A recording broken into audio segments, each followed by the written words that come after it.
Big things are brewing in Miami. Tuesday's Dolphins practice on August 5th was more than just another day at camp.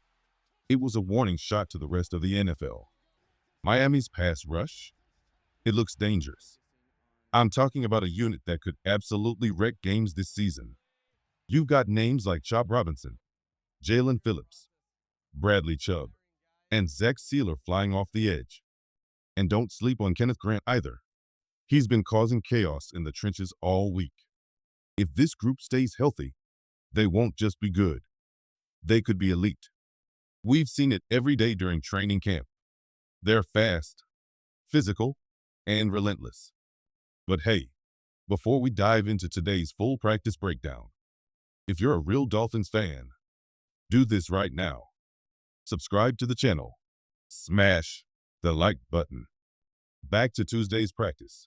It wasn't all sunshine. Miami's offensive line got work today. The D-line came in hot, and honestly, the O-line struggled to hold the wall. Of course, missing Austin Jackson at right tackle due to injury didn't help. Even though guys like James Daniels, Robert Jones, and Isaiah Wynn have shown promise, there were clear cracks in protection. That said, this isn't a reason to panic. The O-line has taken strides forward since last year, and early camp reps against one of the best D-lines in the league? That's just part of the grind. But the biggest surprise? It wasn't Chubb or Phillips turning heads today. It was Mohamed Kamara and Derek McClendon, two edge rushers not many are talking about. Kamara, the second-year guy out of Colorado State, was all over the place. He's fighting for a spot on this final 53-man roster. And if Tuesday was any indication, he's got a real shot. The dude was flying around the edge. McClendon, too, quietly making noise. Plays with a motor, and the coaching staff is clearly taking notice. Miami's defense is stacked. The offense still needs some fine-tuning, especially up front. But with preseason games coming fast, starting this Sunday against the Bears, we're about to find out just how real this Dolphins team is. So buckle up, Fins fans. Training camp just got serious. Let's talk about two names that nobody expected to dominate Tuesday's practice: Mohamed Kamara and Derek McClendon. Starting with Kamara, the second-year edge rusher had himself a day. He made 3 big-time plays, including 2 impressive red zone stops on Jaylen Wright, plus a sack on Zach Wilson during 11-on-11 drills. The guy was flying around. He looked explosive. And it's no surprise to those who believed in his talent out of Colorado State. He's stacking practices and building momentum fast. Now on to Derek McClendon. Listen, he's a long shot to make the final 53. On paper, he's probably LB 6, 7, or even 8 right now. But when you log 3.5 sacks in one practice session, that turns heads. Sure, it might speak to how shaky Miami's second and third string offensive lines have looked. Because, let's be honest, the drop-off after the starting 5 is noticeable. But at the same time, McClendon showed real burst and an ability to finish plays. That's what you want from depth guys fighting for a role. And while the usual suspects like Jaelan Phillips and Bradley Chubb didn't have highlight reel moments on this day, Chop Robinson still found a way to make noise. Another sack for him. This time also on Zach Wilson. It feels like Chop gets to the QB every single day. First team reps, second team reps. It doesn't matter. The guy just knows how to hunt. Here's the exciting part for Dolphins fans. This group is healthy, and they're nasty, from starters to fringe guys. The pass rush looks deeper, faster, and more aggressive than we've seen in years. And why is that such a big deal? Because last season, despite having a strong defense overall, the Dolphins were near the bottom of the league in 2 key areas. Sacks per game are ranked 27th. Takeaways, also ranked 27th. If Miami can fix those 2 issues, if this pass rush delivers like it's been doing in camp, it changes everything. It eases pressure off a banged-up secondary. It creates short fields for the offense. And it directly impacts the scoreboard. Right now, in early August, the signs are there. Miami's defense might be unlocking something special. Let's be clear. This Dolphins pass rush isn't just good. It might be elite. If this group stays healthy, we're not just talking about improvement. We're talking about the potential for a top 10 unit in the entire NFL. Yes, top 10. With Anthony Weaver calling the shots, bringing that creative, aggressive style he showcased last season. This front seven could become the heart and soul of Miami's defense. Imagine this scenario. Kenneth Grant and Zach Sealer clogging the middle. Bradley Chubb, Jaelan Phillips, and Chop Robinson coming in fresh on third down. Even Cameron Good or Mohamed Kamar rotating in from time to time. That's a nightmare for offensive coordinators.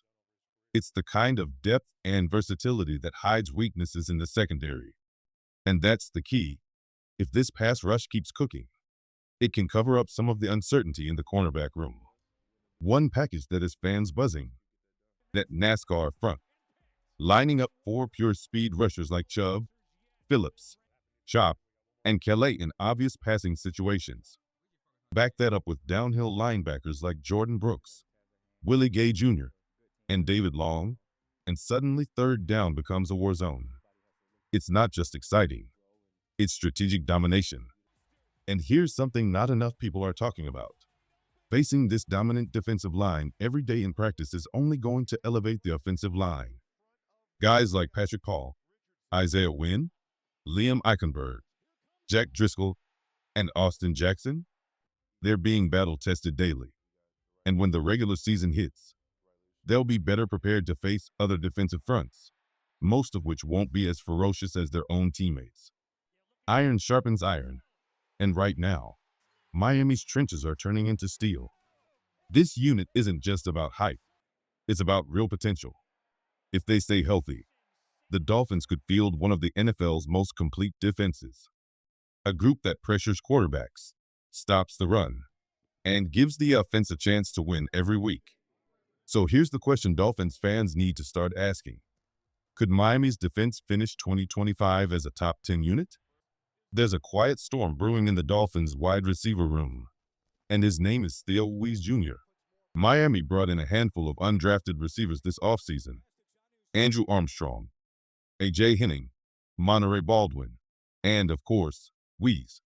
While much of the early attention went to Armstrong, it's been Theo Weiss Jr. who's consistently made the biggest impression in camp. On Tuesday, he added another highlight to his growing reel, a 33-yard touchdown grab from Quinn Ewers, showcasing not just speed and separation, but strong hands and physicality. He's stacking good days, just like a player who wants it more. What's standing out? His route running is crisp. He's not afraid to make contested catches. And the physicality he showed back at Missouri is clearly translating to the pros. So here's the roster question Dolphins coaches will soon face. Do you keep 5 or 6 wide receivers on the 53-man roster?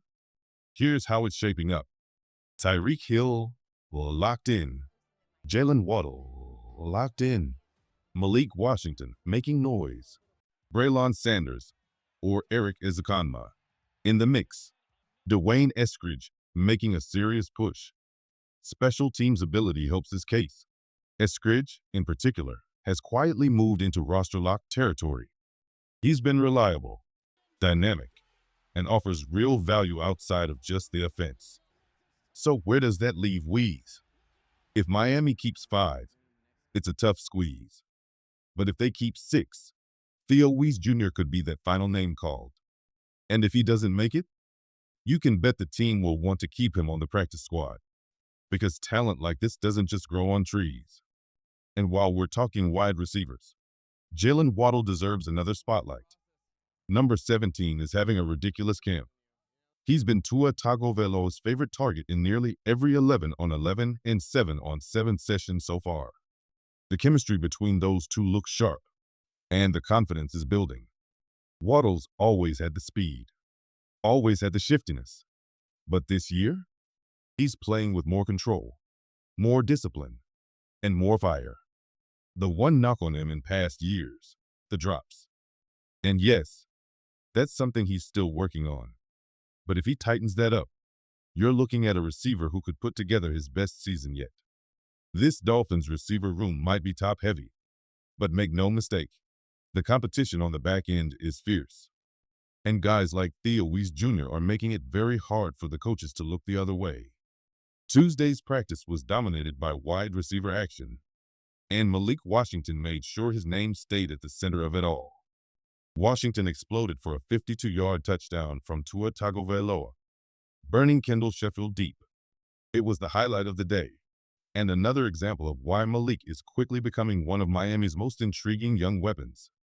Sure, Sheffield bounced back later with a pass breakup on a slightly underthrown ball to Tyreek Hill, but it was clear Washington is rising.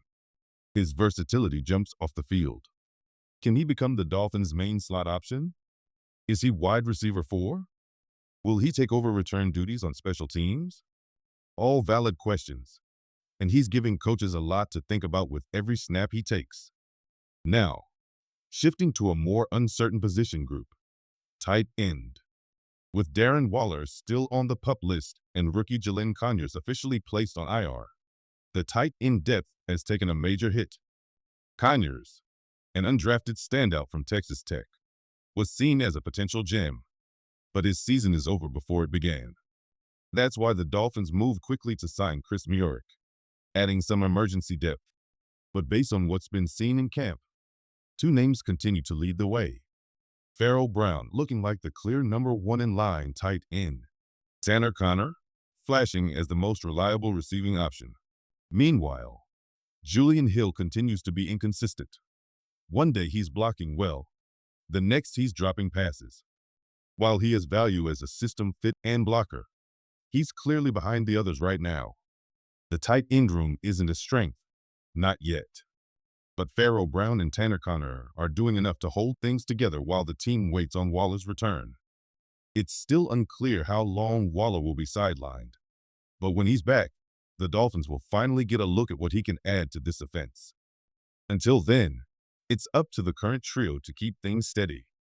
Let's wrap things up with a quick update on the injury front and attendance from Tuesday's practice, because there were some important names missing, and one big-time player returning. 6 players were absent on August 5th. Andrew Meyer, backup center. Alec Ingold, who remains in concussion protocol. Austin Jackson, still recovering from a lower body injury that's expected to sideline him for at least a couple more weeks. Ashton Davis, out indefinitely. Dante Jr., the rookie safety who has missed almost all of training camp. Cam Smith, now out for the 4th consecutive practice. Let's talk about those last 2 for a moment. Cam Smith's continued absence is frustrating. A second-round pick with so much promise, and yet he hasn't been able to stay on the field. Whether it's injuries or inconsistency, the clock is ticking on his opportunity to make a meaningful impact in Miami's secondary. As for Dante Jr., it's unfortunate timing. With Ashton Davis and Elijah Campbell both dealing with injuries, the safety depth is getting thin, and this could have been the perfect chance for Trader to step up and earn valuable reps. But if you're not practicing, you're not climbing the depth chart. Now, for some good news, Jaelan Phillips is back. After suffering a minor lower body injury on Saturday and missing Sunday's session, he returned to the field on Tuesday. That's a huge relief, especially considering Phillips's injury history with both a torn ACL and torn Achilles in recent years. When you hear lower body and it's attached to Phillips, it's natural to worry. But the edge rusher himself took to social media over the weekend to calm fans down, saying it was just a bruise. And thankfully, that seems to be true. Seeing Phillips back in pads is not just a boost for the defense. It's a confidence boost for the whole locker room. He's a leader, a playmaker, and an anchor in what's shaping up to be one of the fiercest pass rushes in the league. That's where things stand on the injury front. The Dolphins have some key names to monitor in the coming days, but having Phillips back is a win Miami desperately needed as they prepare for joint practices and preseason action. Let's end with more on one of the biggest storylines in Dolphins camp, Jaelan Phillips' return and what it means for both his future and the team's. After suffering what initially looked like a scary lower body injury on Saturday, Phillips was back at practice on Tuesday, and thankfully, It turns out it was just a deep contusion. He confirmed to reporters that he's fine and even joked about how many messages he received from concerned friends and fans. "I'm good. Just a bruise. Back already," he said. It's a major relief, especially considering his past injuries, which include both a torn ACL and a torn Achilles in recent seasons. With Phillips entering the final year of his rookie contract, the fifth-year option, this is a crucial season for him. If he stays healthy and produces like he did before going down in 2023, a long-term extension could absolutely be in play. But if he gets hurt again, that could force him into a prove-it deal next offseason. And for a player with his upside, that's not the path anyone wants to see. If Phillips plays all 17 games and puts up 8 to 10 sacks, the Dolphins would be wise to follow their preferred formula: draft, develop, extend. One more note from practice. Elijah Campbell, a valuable depth safety and core special teams contributor, was seen in a red non-contact jersey. It's unclear exactly when or how the injury occurred, but his status is now one to monitor closely. And with Ashton Davis and Dante Jr. also out, Miami's safety depth has suddenly gotten very thin. Coming into camp, this was a position filled with interesting competition. Ashton Davis, Elijah Campbell, Dante Jr., Efatu Melifonwu, Patrick McMorris, John Saunders Jr. But with 3 of those 6 either hurt or limited, reps are opening up fast, and 2 names have emerged. 1. Patrick McMorris, a 6th-round pick last year, who was originally on the roster bubble. Now, with key injuries above him, he's seeing more snaps and could play himself firmly onto the 53-man. 2. John Saunders Jr., an undrafted rookie out of Ole Miss, who has quietly put together a solid start to camp. He's making plays, staying consistent, and clearly earning more trust from the coaching staff. Also, good news. Efatu Melifonwu is finally back on the field after starting camp on the NFI list. His return is a big boost to the depth chart, especially as others sit out. Still, there's real concern about how banged up this secondary is, especially this early into training camp. That's not ideal when joint practices and preseason games are right around the corner.